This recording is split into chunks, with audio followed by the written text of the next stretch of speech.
News కి స్వాగతం. జగంపేట నియోజకవర్గం గండేపల్లి మండలం ఎన్టీ రాజాపురం గ్రామానికి చెందిన గండేపల్లి మండలం జెడ్పీటీసీ వైసీపీ నేత పరిమి మంగతాయారు, పరిమి బాబు దంపతులు ఆధ్వర్యంలో బిక్కిన గంగాధర్, పరిమి రాజు, సుంకవిల్లి రమేష్ తదితర అనుచరులతో కలిసి మాజీ ఎమ్మెల్యే జ్యోతుల నెహ్రూ సమక్షంలో తెలుగుదేశం పార్టీ తీర్థం పుచ్చుకున్నారు. ముందుగా ఎన్టీ రాజాపురం చేరుకున్న జ్యోతుల నెహ్రూ, జ్యోతుల నవీన్ కు ఘన స్వాగతం పలికారు. అనంతరం ఎన్టీఆర్, అంబేద్కర్ విగ్రహాలకు పూలమాలలు వేసి ఘనంగా నివాళులర్పించారు. ఈ సందర్భంగా పరిమి బాబు మాట్లాడుతూ అభివృద్ధి ప్రదాత జ్యోతుల నెహ్రూని గెలిపించుకోవడానికి తాము తెలుగుదేశం పార్టీలో చేరుతున్నామన్నారు. నెహ్రూ మాట్లాడుతూ తన మిత్రులందరూ ఈ 3 నెలల కాలం నుంచి మళ్లీ తన వద్దకు వస్తున్నారని, ఇంకా అనేక మంది రావడానికి సిద్ధంగా ఉన్నారని, వారిని కూడా ఆహ్వానించుకుంటారన్నారు. ఈ కార్యక్రమంలో నాయకులు కోర్సు లచ్చయ్య దొర, అప్పలరాజు, పోతుల మోహన్ రావు, తోట గాంధీ, తోట రవి తదితరులు పాల్గొన్నారు. కొన్ని కారణాలను నేను చెప్పలేను కానీ అభివృద్ధి కాంక్షించి మనల్ని ఆహ్వానించిన మీదకు ఈ 5 సంవత్సరాల్లో అభివృద్ధి చేసుకుందారే మన గ్రామాన్ని, అలాగే మండలాల్లో నాకు తెలిసిన ప్రతి ఒక్క కార్యకర్త కానీ, నా అభిమానులు కానీ, అలాగే నా శ్రేయోభిలాషులు అందరి ఆచరణ పార్టీ మారడం జరిగింది. అదేవిధంగా ఈ రోజున మళ్ళీ ఎలక్షన్లు రావడం జరిగింది. ఈ యుద్ధ సమయంలో ఖచ్చితంగా మళ్ళీ మనం మన నెహ్రూ గారికి మనకు చేసిన పనులన్నీ కూడా మనకి గుర్తే. ముఖ్యంగా ఎన్టీ రాజాపురం గ్రామంలో మా మనవడు అడగగానే ₹1.5 కోటి శాంక్షన్ చేసి ప్రతి వీధి కూడా అంగుళం కూడా లేకుండా సిమెంట్ రోడ్లు వేయటం, అదేవిధంగా ఒక గుడి, ఒక చర్చి, ఇంకో గుడి, అలాగే ఏ విధంగానూ కూడా ఎన్టీ రాజాపురంలో ఏ విధంగానూ కూడా ఇంత పని చేయటానికి లేదు. పని చేయటానికి మా ఊర్లో ఏమీ లేదు. కానీ మా ఊర్లో ఎన్టీ రాజాపురం ఇవ్వాల్సింది మన గ్రామ ప్రజలు కూడా ఉద్దేశం చెప్పేది ఇళ్ల స్థలాలు ఇవ్వాలి. ఈ పంచాయతీ ఎలక్షన్ టైంలో నేను మాట్లాడటం జరిగింది. ఆ పట్టాలు కూడా ఖచ్చితంగా మన ప్రియతమ నేత జ్యోతుల నెహ్రూ గారి చేతుల మీద ఖచ్చితంగా ఇచ్చి తీరుతామని, ఏ విధంగా సరే గవర్నమెంట్ ఇచ్చినా ఇవ్వకపోయినా ఇక్కడ లోకల్గా ఉండే పరిస్థితులు ఎలాగున్నా ఈ వేదిక మీద మరొకసారి మీ అందరికీ కూడా తెలియజేస్తూ పట్టాలు నెహ్రూ గారి చేతుల మీద ఇవ్వడం జరుగుద్ది. అదేవిధంగా ఆ రోజు ఎలక్షన్ బాగానే చేసాం. దరిదాపుల్లో ఎక్కువ తక్కువలో కానీ దరిదాపుల్లో మెజార్టీ తక్కువ 10-12 ఓట్లలో తక్కువ ఉంది. కానీ ఎన్టీ రాజాపురం ఆ రోజు కూడా ఈ గ్రామం నుంచి బాగానే చేశారు. ఏ పార్టీ అయినా ఏదైనా నన్ను మీరు అందరూ కూడా ఈ గ్రామ ప్రజలందరూ ఎలా నడిపిస్తే అలా నడిచాను. నేను ఎలా నడిస్తే అలా నడవని చెప్పడం, ఒక కుటుంబంలాగా వెళ్తాం, ఎప్పటికీ అలాగే వెళ్తాం. అలాగే మండలంలో కూడా వివిధమైన స్నేహితులు, అలాగే నాకంటే పెద్దవారు, అన్నలు, తమ్ముళ్ళు అందరూ కూడా ఎప్పుడు కూడా ఆశీర్వదించి ముందుకు జరపడం. ఈరోజు ఎలా పార్టీలోకి వస్తున్నానని చెప్పగానే మీరు అందరూ కూడా నన్ను ఆశీర్వదించడానికి, పార్టీలో తీసుకెళ్ళడానికి, అలాగే మల్లేపల్లి నుంచి అయితే కానీ, గండేపల్లి నుంచి అయితే కానీ, రామేపల్లి నుంచి కానీ, మొత్తం మండలం మొత్తం ప్రతి ఊరి నుంచి కూడా అందరూ వచ్చి నన్ను ఆశీర్వదించండి. మీరు అందరికీ కూడా మరొకసారి హృదయపూర్వక నమస్కారాలు తెలియజేసుకుంటున్నాను. ఎన్నికల వాతావరణంలో ఏ రకంగా మనం ఎన్నికల్ని నిర్వహించుకోవాలి, ఆ నిర్వహించుకోవడానికి కావాల్సినటువంటి అవసరం ఏంటి, ఆవశ్యకత ఏంటి? ఇవాళ చంద్రబాబు నాయుడు గారు ముఖ్యమంత్రి అయితే ఆయన గొరిగేదేంలే. 3 సార్లు ముఖ్యమంత్రి అయ్యాడు ఆంధ్ర రాష్ట్రంలో. అంతకాలం ముఖ్యమంత్రి చేసినటువంటి ఎవరో ఏ నాయకుడు లేడు. ఒక చరిత్రకారుడిగా సృష్టించబడ్డాడు. దానికి నిదర్శనం మొన్న ఆయన్ని జైల్లో అక్రమంగా పెడితే ప్రపంచ దేశాలే కదిలి 16 మాసాలు జగన్మోహన్ రెడ్డిని జైల్లో పెడితే 16 మంది స్పందించలేదు. ఈయన్ని కేవలం 53 రోజులు జైల్లో పెడితే ప్రపంచ దేశాలన్నీ కదిలినటువంటి పరిస్థితి. చంద్రబాబు నాయుడు వల్ల ఈ లబ్ధి మేము పొందామని చెప్పి గొంతెత్తి యావత్ ప్రపంచం కూడా పలికింది, మద్దతు ఇచ్చింది. మనిషి చనిపోతే చరిత్ర చెప్పుకుంటాం.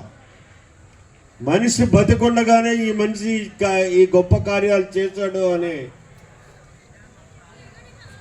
చెప్పుకున్నటువంటి పరిస్థితులు చంద్రబాబు గారి గురించి. అయితే ఇవాళ చంద్రబాబు నాయుడు గారు కానీ, అలాగే పవన్ కళ్యాణ్ గారు ఆయన రాజకీయాల్లోకి రాకపోతే గడదా? ఒక్క సినిమా నటించుకుంటే 100 కోట్లు వస్తుంది. మనమే పిచ్చిగా చూస్తాం. మరి ఎందుకు గత 10 సంవత్సరాలు బట్టి ఆయన పోరాడుతున్నాడు? ఈ సమాజంలో ఉన్నటువంటి రుగ్మతల్ని ఏరి పారేయాలి. ఈ అవినీతి వాతావరణం నుంచి రాష్ట్రాన్ని పరిరక్షించుకోవాలి. రాష్ట్రానికి కావలసినటువంటి స్వచ్ఛమైనటువంటి వ్యవస్థను తయారు చేసుకోవాలి అనేటటువంటి తపంతో 10 సంవత్సరాలుగా ఆయన రాజకీయాల్లో పోరాటం చేస్తున్నటువంటి పరిస్థితి. ఈ వయసులో కూడా చంద్రబాబు నాయుడు గారు మళ్ళీ ఎన్నికల్లోకి వచ్చి పోటీ చేసి చేయాలనే నిర్ణయం తీసుకోవడానికి గల కారణం కేవలం ఈ రాష్ట్రానికి పట్టినటువంటి దరిద్రాన్ని వదలగొట్టాలి. ఈనాడు అన్ని వర్గాలు కూడా ఒక సమాజంలో ఉన్నటువంటి అన్ని వర్గాలు కూడా సర్వనాశనం అయిపోయినాయి. ఒక 20 సంవత్సరాలు ఆంధ్ర రాష్ట్ర అభివృద్ధి అన్నది వెనక్కపోయింది. ఏ వర్గం కూడా ఇక్కడ సుఖంగా ఉన్నటువంటి పరిస్థితులు లేవు. మరి ఈ పరిస్థితుల నుంచి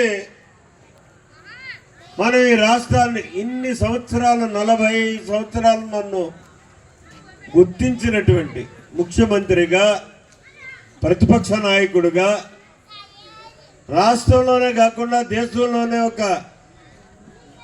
పేరు రావడానికి కారణభూతమైనటువంటి ఆంధ్ర రాష్ట్ర ప్రధానికాన్ని ఆదుకోవాల్సినటువంటి నైతిక బాధ్యత నా మీద ఉంది అనేటటువంటి ఆలోచనతో తిరిగి ఈవేళ చంద్రబాబు నాయుడు గారు మళ్ళీ ఎన్నికల్లో పోటీకి సిద్ధమవుతున్నటువంటి పరిస్థితులు ఉన్నాయి. మరి అటువంటి పరిస్థితుల్లో మనం కూడా బాధ్యత తీసుకోవాల్సినటువంటి అవసరం ఉంది. నా మిత్రులందరూ తిరిగి తెలుగుదేశంలోకి పునఃప్రవేశించారు. మనమంతా ఒకే కుటుంబ సభ్యులం. రకరకాల కారణాలతో మనం కొద్ది దూరం అయినప్పటికీ ఈరోజు గత 3 మాసాలుగా మళ్ళీ అందరం సమైక్యపరుచుకుంటూ అందరం కలుస్తూ ఒకే కుటుంబంగా రేపు రాబోయేటటువంటి ఎన్నికల్లో పోరాటానికి సిద్ధమవుతున్నాం. మరి మనతో పాటు కూడా కొత్త మిత్రులు కూడా వస్తున్నటువంటి పరిస్థితి ఉంది. వాళ్ళు వస్తేనే మన బలం ఇంకా పెరిగేటటువంటి పరిస్థితి ఉంటుంది. ఆ రకంగా ఈరోజు ఏదైతే తెలుగుదేశం పార్టీలోకి వచ్చినటువంటి ఈ వేదిక ద్వారా వచ్చినటువంటి మిత్రులందరికీ కూడా పేరు పేరున రాష్ట్ర తెలుగుదేశం పార్టీ తరఫున స్వాగతం పలుకుతూ మనసా వాచ మిమ్మల్ని అందరినీ నా హక్కున చేర్చుకుంటున్నాను అని చెప్పి సందర్భంగా మనవి చేస్తున్నాం. ముఖ్యంగా 40 నుంచి 50 రోజుల్లో ఎన్నికలు రాబోతున్నాయి. అనుకున్న ప్రకారం అయితే రేపే షెడ్యూల్ రావాల్సినటువంటి బాధ్యత షెడ్యూల్ వస్తుందని అనుకున్నాం. కానీ ఎన్నికల కమిషన్లో ఏర్పడ్డటువంటి కొన్ని ఇబ్బందుల వల్ల అది బహుశా 16 కానీ 20 కానీ ఎన్నికల షెడ్యూల్ వచ్చేటటువంటి పరిస్థితులు ఉంటాయి. ఎన్నికలు అయితే ఏప్రిల్ నెలాఖరులో కానీ మే ఫస్ట్ వీక్లో కానీ ఎన్నికలు ఉండేటటువంటి పరిస్థితులు ఉంటాయి. ఇవన్నీ ఎందుకు చెప్తున్నానంటే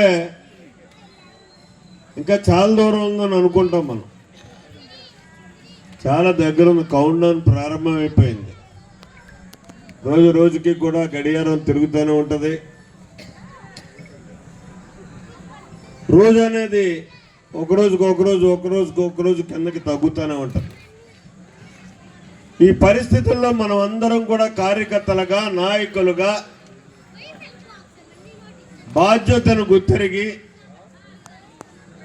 పనిచేయాల్సినటువంటి అవసరం ఉంది. ఇక్కడ ఒకరినొకరు పొగుడుకోవడం కాదు.